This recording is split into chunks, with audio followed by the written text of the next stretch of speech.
Tēnā anō koutou katoa. I'm proud to be supported by my Green Party colleagues and leaders in the Rainbow community, Kevin, Clive and Tabby. I knew coming to Parliament that I would face prejudice and homophobia. I knew that people would not like the way I dress or speak or the causes that I advocate for. I knew that I would be under scrutiny, as is appropriate for every single person that has the privilege of this position.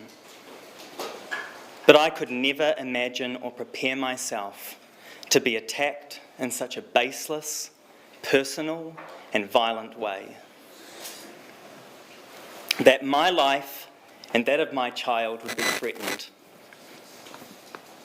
That poisonous transphobic hate and imported culture wars would be levelled against me and my community, not just by extremists online, but by individuals who hold the highest level of authority in this institution. I am here to bring my full self into Parliament and to represent my communities in the most authentic way possible. This is why when I was advised by the party to delete the page before coming to Parliament, I chose not to. I can admit that I was politically naive, and we have paid a huge price for that naivety. None of this means I deserve the barrage of abuse and vitriol I have experienced. I have been fielding a significant number of threats to my life and the safety of my child and family, some of which have been so graphic and disturbing that I had been advised not to leave my house or appear in public due to real concerns for my safety. These attacks I've faced have been baseless and cruel. Queer people are not a danger to children. This is an outdated and homophobic lie. I have been targeted due to both my identity as a queer and non-binary parent and my public platform as an outspoken member of Parliament. In particular, images of my child from my private Instagram account have been taken without permission, removed from their original context and shared online in misleading and manipulative ways. Context is key, and something that has been deliberately ignored and twisted by some incredibly bad faith actors looking for an excuse to punch down on someone who represents something they don't agree with. Marginalised communities often reclaim or subvert language in order to exist unapologetically.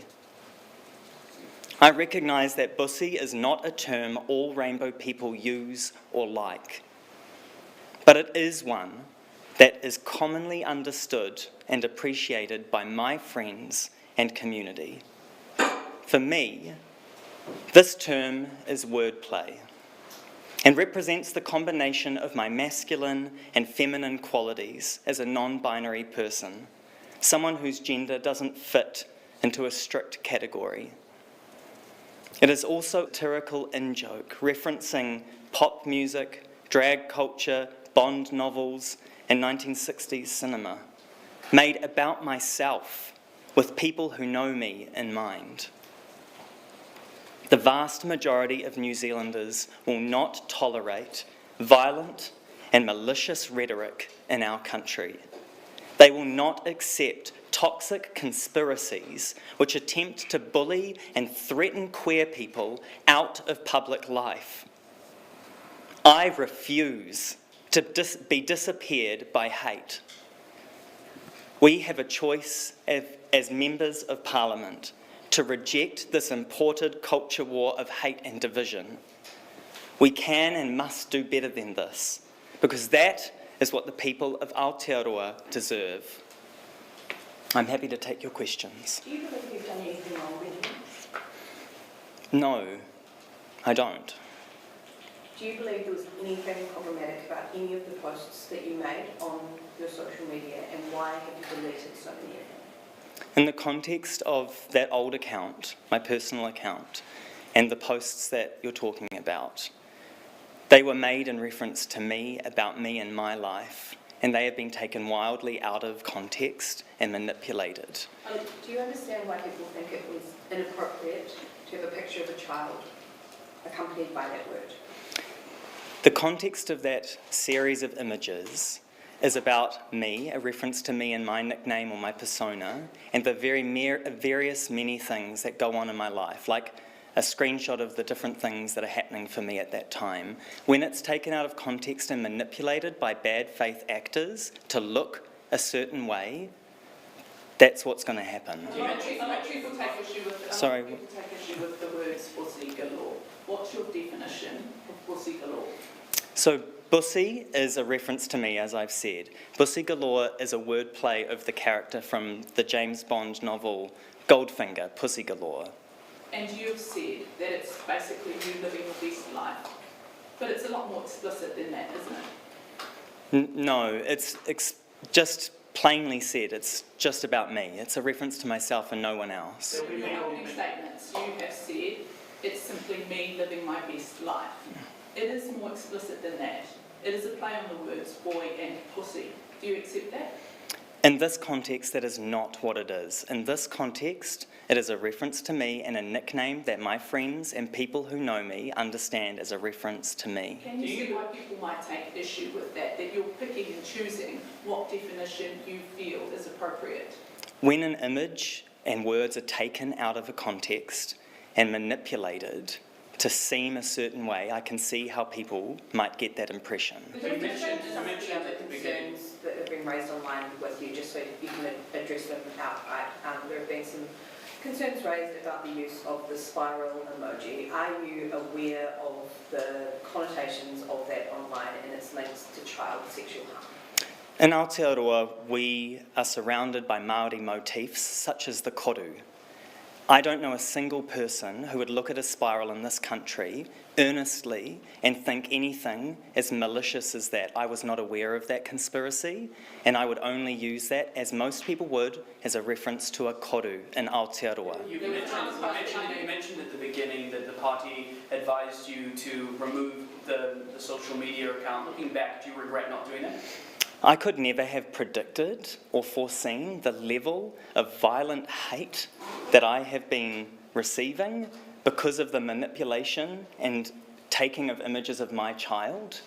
We could not have prepared for that, and we could never have predicted it. They told you to delete the account, so do you regret not doing that? The Green Party said that I would face homophobia, I would face hate. We didn't predict that I would face this level of violent conspiracy-fueled threats to my life. Would it be fair to say that when Georgina came into Parliament, she too faced the same type of vitriol?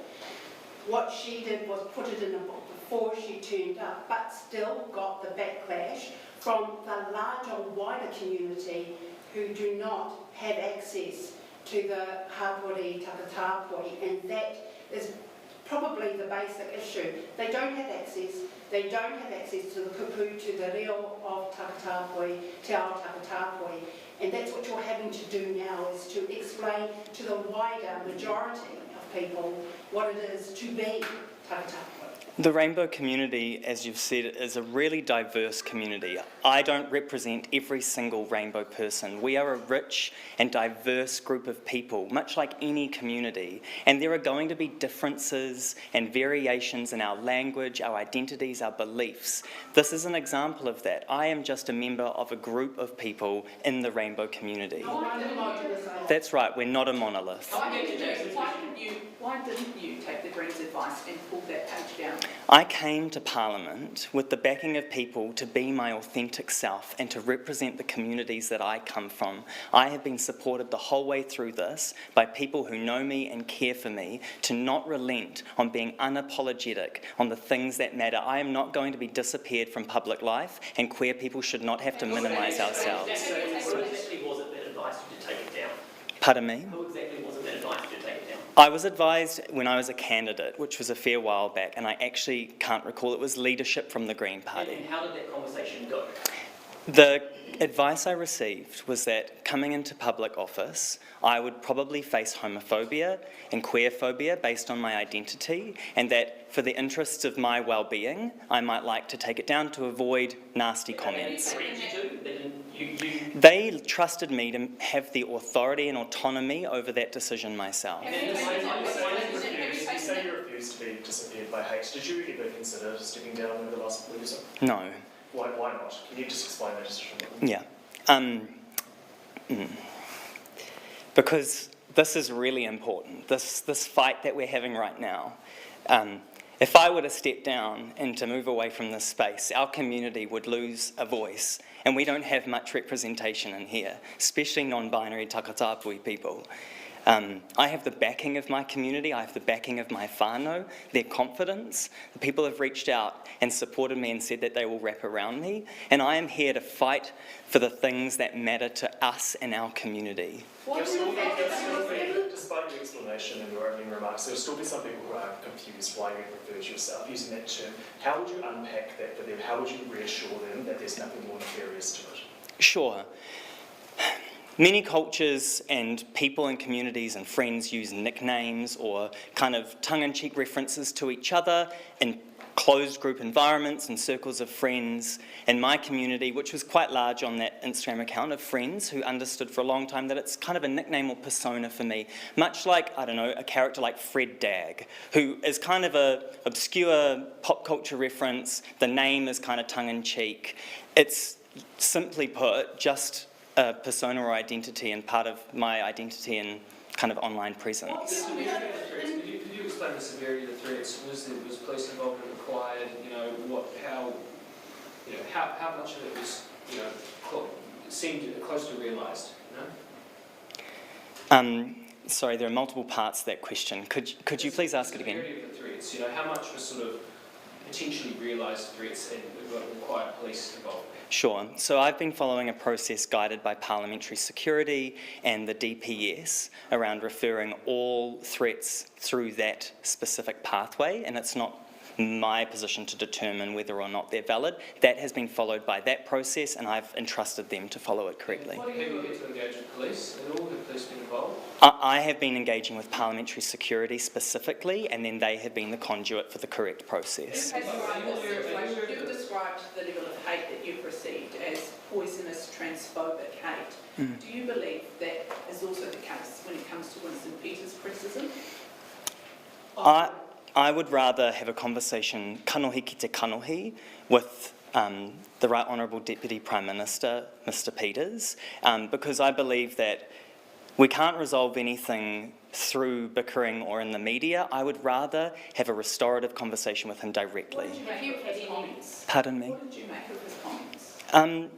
To be honest, I've been very overwhelmed with many pieces of information, comments about me, so I haven't taken a great amount of time to reflect specifically on his words. How important is it that you continue to use those words, living your true, authentic self, and allow rangatahi Takatapui to continuously hear those words, given that we've got such a high level of suicide amongst our rangatahi? How important is it for them to hear that? Identity is essential for all people's well-being. The rainbow community have had our identities, especially Takatapui people, have had our identities stripped of us. It is so important that I show up authentically as myself to represent our communities so they can see themselves in this place, which is a very hostile environment. And yes, the realities of that are obviously becoming very clearly to me very dangerous, but that doesn't mean I should stop in this relentless pursuit to present an authentic version of a politician. Politically naive, do you believe that you used good political judgment throughout this, in regards to your language on social media? So all of those references on social media were before I was a Member of Parliament, so of course I didn't have any kind of political... and that's when I received that advice, when I was a candidate. And you stand by your political judgment throughout that? Yes, because I could never have predicted that people would end up with conspiracies, threatening to kill me and the safety of my child online. To be completely clear though, with hindsight, you wouldn't do anything differently. It's really important to make it clear that queer people should not have to erase their identities and minimise ourselves for the comfort of others. We deserve to exist in this world authentically as ourselves without risk of being manipulated and misportrayed and weaponised against each other. Are you aware, are you the party aware of the identity of the businessman behind the X profile that was a lot of this originated from? Tui Teka, I believe? I only was made aware of that article as I came down, so I don't actually have any comment on it, sorry. Have you considered any legal action, be it harmful digital communications or defamation against, the person behind the account or anyone else? I'm aware there are multiple avenues that we can take to address this situation. I haven't made any decisions about that, and I don't want to comment on that here right now. One of the issues that you took wasn't just the language that you use and the way that you express yourself. It's actually that you did that alongside photographs of your child. Do you accept it was wrong to post photographs of your child alongside sexual slang like that? The words I used in my private account historically were not sexual words. They were nicknames and references to myself. The images of my child, Bossy, and the caption was Bossy galore. which is a reference to a Bond movie. You also But do have you you realise- highly sexualised to see any part. And that image is a picture of Crocs, my feet, and then a coffee. So I think they've been taken out of context and manipulated to fit this rhetoric to attack the queer community and portray us as unsafe. Do you realise that term pussy does have a sexual connotation to a lot of people? I recognise that a lot of people won't know the word bussy, and so they'll be hearing about it for the first time now, and that some people don't use or like it or have a particular definition. Every time I have ever used that term, it has been a reference to me and my nickname. It's never been sexual in any way or form. It's a nickname or like a drag persona. It's a caricature of myself. You've never meant it in a sexual way. I've always meant it as a reference to myself. Have you considered how many threats you've faced and whether that has increased over time? How that's changed? No, I can't. I can tell you that I've received hundreds of threats, but I can't give you specific details. How did you get the nickname? In community with friends through kind of hanging out and laughing and joking and being interested in pop culture. Have you taken down that page? Pardon me? Will you or have you taken down your page? I have, except for one post when I became a Member of Parliament to say I'm now a Member of Parliament, I haven't been using that page. It's an inactive page. Last question. Why not delete it? Last question. Sorry. Why not delete the page? Delete the page. Because it's not in use currently, and I'm not prepared to eradicate myself or minimise myself for the comfort or narrative of homophobic people trying to attack the queer community. Thank you very much. The question has been asked about by the governing agency about the safety of your child. Can you please answer that? Can someone please answer that from everybody?